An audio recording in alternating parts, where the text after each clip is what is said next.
Hey, happy Monday, everybody. If you've been waiting for mortgage rates to drop before making a move, you're going to want to watch and pay attention to this because what just happened over the weekend could impact interest rates in a big way this week. Let's break it down. What happened, where we're at now, and what to expect going forward through this week. Last week, we actually got some encouraging news. Inflation came in cooler than expected on the wholesale side, which is typically a positive sign for mortgage rates. We also saw jobless claims stay relatively stable, which tells us the labor market is holding up but not overheating. That's important. And at the same time, housing data showed us that existing home sales slipped a bit in March and builder confidence dropped as well. So what does that all mean? Holy Toledo. Demand is softened slightly, but inventory is still tight. Home values are still being supported because of that limited supply. In fact, the average homeowner has gained over $100,000 in equity over the past several years. So even in a shifting market, real estate continues to be a better long-term wealth builder. Now, just as the market was starting to stabilize last week, then there comes the weekend. Tensions between the U.S. and Iran picked back up, specifically around the Strait of Hormuz, which is one of the most important oil shipping routes in the world. So here's why this matters to you. When oil prices rise, it can increase inflation expectations. And when inflation fears rise, mortgage rates tend to move up. So even though we had a great economic data from last week, geopolitical tensions is now putting pressure back on rates. This is just the environment that we're in right now. Rates are not moving in a straight line. They're bouncing up and down, just truthfully based on the headlines.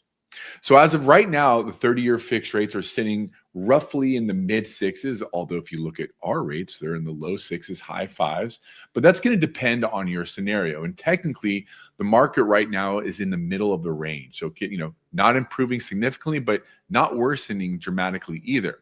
So this means we need to stay alert because when markets are in this kind of range, they can move quickly in either direction.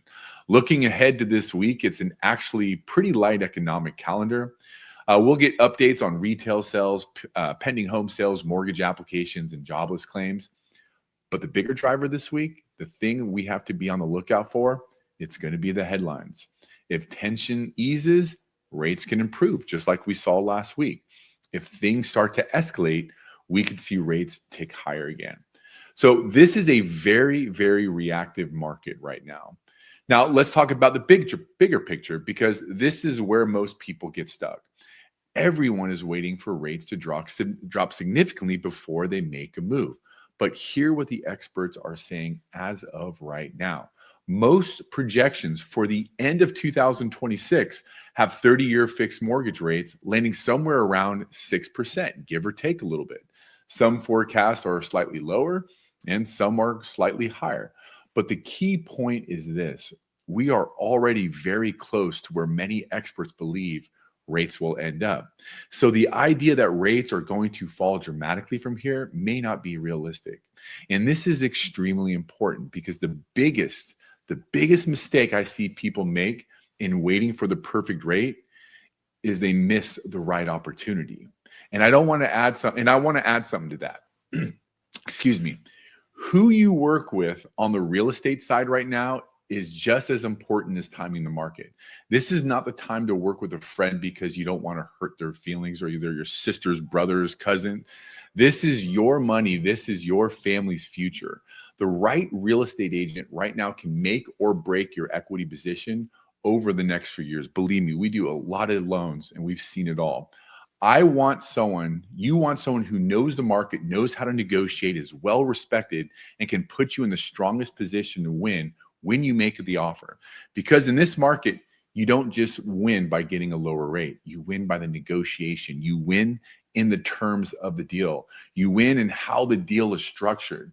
This is where the real money is made or lost.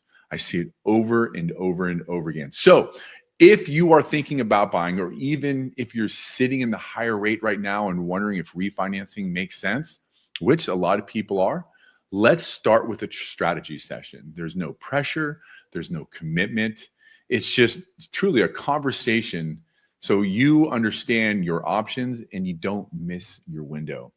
And if meeting one-on-one right now feels like a little bit too much of a commitment, I get it. My feelings won't be hurt.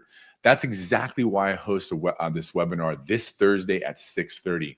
We're going to walk through how to win in this market, how to negotiate, how to save money on your mortgage, and just as important, how not to overpay. So many people are overpaying, and if they could have avoided these simple mistakes, they would have saved a lot of money. So you don't want to miss this. I'll leave you with this. As Tony Robbins says, you don't wake up suddenly confident. You become confident by doing things you once believed you couldn't. A lot of people are sitting back waiting until they feel 100% certain before making a move.